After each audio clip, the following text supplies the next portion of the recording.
Hello बच्चों। तो आज हम गॉस लॉ का एक छोटा सा डेरिवेशन या एक छोटा सा क्वेश्चन लेकर आए हैं। इम्पॉर्टेंट है, ये काफ़ी इम्पॉर्टेंट है।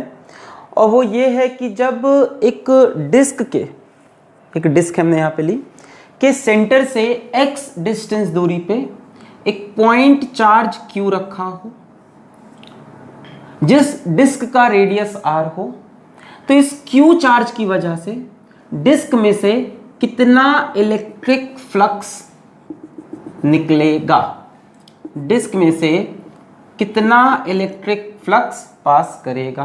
तो उसकी वैल्यू है q by 2 epsilon nought 1 minus x upon under root x square plus r square. X centre से डिस्टेंस है, आर डिस्क का रेडियस है। ये डिस्क है, ये चार्ज q है। यहां से देखो इलेक्ट्रिक फ्लक्स ऐसे निकलेगा, डिस्क में से पास करेगा। तो पूछा है कितना फ्लक्स पास करेगा। फ्लक्स सब समझते हैं ना, सबको फ्लक्स समझ में आता है। क्या होता है? इंटीग्रेशन E डॉट डी ए। तो यही पूछा है, ठीक है। अच्छा, इसी क्वेश्चन को एनालाइज करने का एक और तरीका है। अगर इसको मैं पूरे को वर्टिकल फ्रेम में लेके आऊं तो ये पूरी कहानी ऐसी लगती है कि जैसे एक कोन के वर्टेक्स पे चार्ज क्यों रखा है। ध्यान से देखो, इसी को अगर मैं ऐसे सीधा कर दूं ऐसे, तो ऐसा लगेगा कि ये कोन हो गया कि वर्टेक्स पे चार्ज क्यों रखा है और उस कोन में से कितना electric flux due to charge q बाहर निकलेगा। Due to charge q cone में से कितना फ्लक्स बाहर निकलेगा। यहां हमने क्या किया कि सेमी वर्टिकल एंगल थीटा ले लिया, ठीक है। कोन को यहां से डिवाइड किया वर्टिकल से और सेमी वर्टिकल एंगल थीटा। तो हमने देखा कि flux through cone is q by 2 epsilon nought 1 minus cos theta. These both are same thing. ध्यान से देखो, इसी एंगल को तो हमने यहां पे थीटा बोल दिया, यही तो किया, इस एंगल को थीटा बोल दिया। इस फिगर से अगर हम देखें तो कॉस थीटा की वैल्यू कितनी आएगी? Base upon hypotenuse. बच्चों ये वैल्यू कितनी हो जाएगी? Under root x square plus r square, यही होगी। तो अगर कॉस थीटा की वैल्यू हमसे कोई पूछे तो base upon under root x square plus r square. तो आपकी मर्जी है, चाहो तो आप कॉस थीटा लिखो, चाहो तो x upon under root x square plus r square. दोनों सेम चीज है, ये फील हो गया। एक चार्ज q डिस्क की एक्सिस पे x डिस्टेंस पे रखा हो या चार्ज q कोन के वर्टेक्स पे रखा हो। वेरिएबल्स बदल दिए, यहाँ पे थीटा के टर्म्स में आंसर दिया है 1 माइनस कॉस थीटा, यहाँ x और r के टर्म्स में आंसर दिया है 1 minus x upon under root x square plus r square. ध्यान से देखो तो इसी एंगल को थीटा बोला इस फिगर में। तो cos theta is base upon hypotenuse. तो इन दोनों में से अगर एक भी हम डिराइव कर लें तो अपने आप दूसरा प्रूफ हो जाएगा। तो हम ये वाली डेरिवेशन आपको करके दिखाएंगे, क्योंकि ये काफ़ी किताबों में और काफ़ी कोचिंग में कराई जाती है, और इसके थ्रू ये भी प्रूफ हो जाएगा। क्लियर बात है। देखो यही डायग्राम है ना, ये इसको ऐसे रख दो तो ये थीटा हो गया, then this term will become cos theta. So 1 minus cos theta लिखूं या ये। चलिए ये वाली डेरिवेशन देखते हैं। फॉर्मूला पहले नोट कर लें कि कोन के थ्रू फ्लक्स निकला q by 2 epsilon nought 1 minus cos theta, और डिस्क के through q by 2 epsilon nought 1 minus x upon under root x square plus r square. जैसे यहाँ हमारे पास एक डिस्क है और डिस्क के सेंटर से x डिस्टेंस दूरी पे एक पॉइंट चार्ज q रखा है, डिस्क का रेडियस r दे रखा है। पूछा है चार्ज q की वजह से डिस्क में से कितना फ्लक्स बनेगा।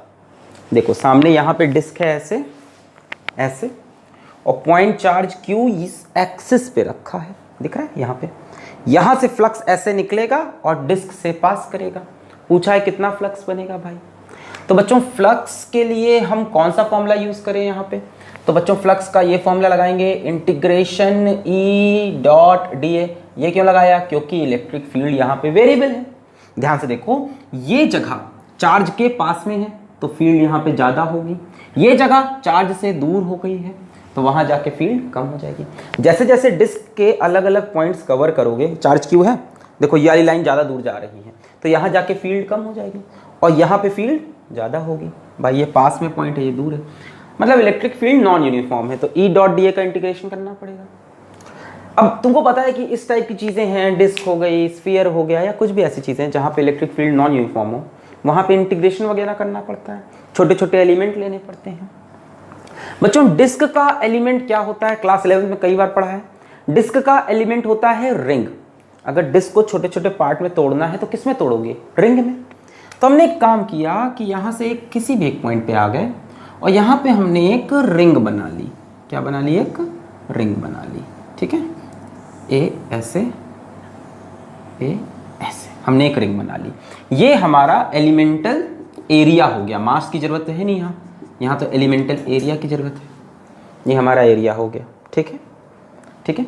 Late this distance be small r, ठीक है। और इसकी विड्थ को थोड़ी देर के लिए हम मान लेते हैं डी आर। बोलो कोई दिक्कत? ये जो विड्थ है डी आर और इस रिंग के रेडियस को मान लिया आर। इस जगह पे चार्ज की वजह से इलेक्ट्रिक फील्ड कुछ ऐसी होगी, सब लोग एग्री करते हैं, अवे फ्रॉम द चार्ज। और बच्चों एरिया वेक्टर कैसा होगा, अगर डिस्क ऐसी है तो एरिया वेक्टर डिस्क के परपेंडिकुलर ऐसा होगा। Area vector is perpendicular to the surface. तो रिंग के लिए या डिस्क के लिए, दोनों के लिए एरिया वेक्टर कुछ ऐसा बनेगा, d A perpendicular to the surface. बोलो सही है, ये ऐसे बन गया डीए वेक्टर। अब बात आती है कि डीए वेक्टर और ई वेक्टर के बीच में एंगल क्या है। अगर बच्चों मैं थोड़ी देर के लिए इस एंगल को अल्फा मान लूं तो क्या ये एंगल भी अल्फा हो जाएगा? बिल्कुल, ये हॉरिजॉन्टल लाइन, ये हॉरिजॉन्टल लाइन और ये लाइन तो सेम है। बोलो सही है, खिचिक खिचिक एंगल अल्फा। यानी यहां से निकलने वाला एलिमेंटल रिंग से, फ्रॉम एलिमेंटल रिंग समझते हैं, बहुत ही थिन रिंग। हम करेंगे क्या, हम पतली पतली, प्लान क्या है हमारा प्लान है हम पतली पतली रिंग्स काटेंगे खूब ढेर सारी, हर एक रिंग का फ्लक्स निकालेंगे और उसके बाद इंटीग्रेट कर देंगे, है ना। एक रिंग का फ्लक्स निकाल लो, एक रिंग में से कितना फ्लक्स बन रहा है, छोटा सा फ्लक्स। फ्रॉम एलिमेंटल रिंग छोटा सा flux d phi is equals to E dot d A. E dot d A क्या हो जाएगा, E d A cos alpha. फिर हम क्या करेंगे, ऐसे ही पतली पतली रिंग काटेंगे। कहां से कहां, पहले स्मॉल आर की वैल्यू को 0 कर लेंगे, फिर स्मॉल आर की वैल्यू बढ़ते बढ़ते बढ़ते बढ़ते बढ़ते कैपिटल आर के बराबर। देखो स्मॉल आर की वैल्यू 0 किया, यहाँ एक रिंग बनी, थोड़ी सी बढ़ाई, ये रिंग बनी। स्मॉल आर की वैल्यू r/2 करेंगे, यहाँ एक रिंग बनेगी। स्मॉल आर की वैल्यू कैपिटल आर, तो यहाँ इस तरह से सारी रिंग्स बन जाएंगी, सब में से फ्लक्स आ जाएगा। अच्छा, अब यहाँ वैल्यूज रखना चाहेंगे क्या आप, so D phi is equals to electric field की वैल्यू।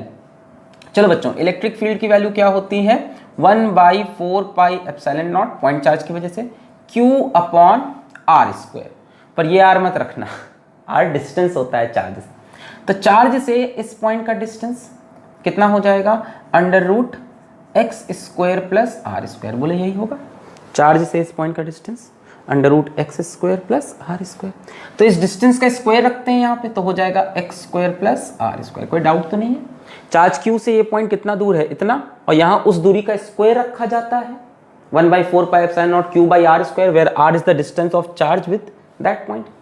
तो इसका स्क्वायर, ये मिल गया इलेक्ट्रिक फील्ड। तो इलेक्ट्रिक फील्ड की वैल्यू 1/4πε0 Q/x² + r²। चलो ठीक है। अब बात आई डीए की। डीए क्या है, डीए एलिमेंटल रिंग का एरिया है। तो एलिमेंटल रिंग का एरिया कितना होगा, कितना होगा। इस रिंग को मैंने उठाया और इस रिंग को मैंने ऐसे सीधा कर दिया, खोल के सीधा कर दिया इस पूरी रिंग को। जब बच्चों इसको सीधा करोगे तो इसकी लेंथ कितनी होगी, सरकमफेरेंस के बराबर। सरकमफेरेंस इसका होगा 2πr, रेडियस r है इसका, इसको खोल दिया 2πr। और बच्चों ये कितना होगा, थिकनेस इसका dr। तो यहां से इसका एरिया हो जाएगा लेंथ इंटू ब्रेथ। तो इसका छोटा सा area dA, length into breadth. तो यहाँ एरिया के लिए 2πr इंटू dr। फिर बात आई कॉस अल्फा की। बच्चों कॉस अल्फा क्या होगा, बेस अपॉन हाइपोटेन्यूज। तो base is x upon hypotenuse is √x² + r²।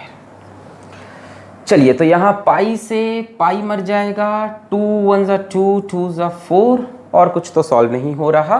तो हमें डी फाई की वैल्यू मिलेगी, डी फाई की वैल्यू मिलेगी Q/2ε0। ऊपर मेरे पास बचेगा x into r dr upon, यहाँ x² + r² की पावर 1 है, यहाँ x² + r² की पावर ½ है। तो इसको आप लिख सकते हो x square plus r square की पावर 3/2। बोलो सही है। 1/2 प्लस 1 कितना हो गया 3/2। ठीक है 1/2 यहाँ पर, यहाँ 1 प्लस किया 3/2। अब आपको टोटल फ्लक्स चाहिए, तो बच्चों टोटल फ्लक्स के लिए क्या करो, छोटे छोटे फ्लक्स को इंटीग्रेट कर दो। या ऐसा लिखा है देखो ई डॉट डी ए का इंटीग्रेशन, तो आपने ई डॉट डी ए तो निकाल लिया है। What is this E dot d ए। अब इसका इंटीग्रेशन कर दो टोटल फ्लक्स के लिए, है ना। पहले इसकी वजह से फ्लक्स निकाला, सिर्फ एलिमेंट की वजह से। अब पूरे के लिए चाहिए तो ऐसी छोटी छोटी रिंग खूब ढेर सारी काटो। कहाँ से कहाँ, क्यों, कौन वेरिएबल कौन है, ध्यान रखो एक्स वेरिएबल नहीं है, एक्स कांस्टेंट रहेगा। देखो जब दूसरी रिंग काटोगे तो भी एक्स वाई रहेगा, अगली रिंग काटोगे तो भी एक्स वाई, छोटी ये रिंग तो भी एक्स वाई। एक्स तो यार ये डिस्टेंस है ना, आप रिंग अलग अलग चूज करोगे हर बार, ऐसे खचक खचक खचक, बड़ी बड़ी रिंग। आर वेरिएबल है और आर की वैल्यू सबसे छोटी वैल्यू होगी 0, तब ये वाली रिंग बनेगी, फिर बढ़ाओगे तो ये रिंग बनेगी, फिर ये रिंग, इस तरह करते करते पूरी डिस्क कवर हो जाएगी, सबसे फ्लक्स निकल आएगा, है ना। तो आर वेरिएबल है हमारा, याद रखना आर हमारा वेरिएबल है और आर 0 से कहां तक जाना है, कैपिटल आर तक, है ना। अच्छा आओ इसको इंटीग्रेट करें, तो phi is equals to integration of q/2 epsilon nought x r d r upon x square plus r square की पावर 3/2। कांस्टेंट चीजें बाहर ले लो, q कांस्टेंट 2 एप्सिलॉन नॉट और x भी तो कांस्टेंट रहेगा, ये डिस्टेंस तो चेंज ही नहीं हो रहा है डिस्क का और चार्ज का, इन पॉइंट्स का चेंज हो रहा है जहां जहां फ्लक्स निकालना है। अच्छा सो इंटीग्रेशन जो होना है बेसिकली वो होना है r d r upon r square plus x square की पावर 3/2।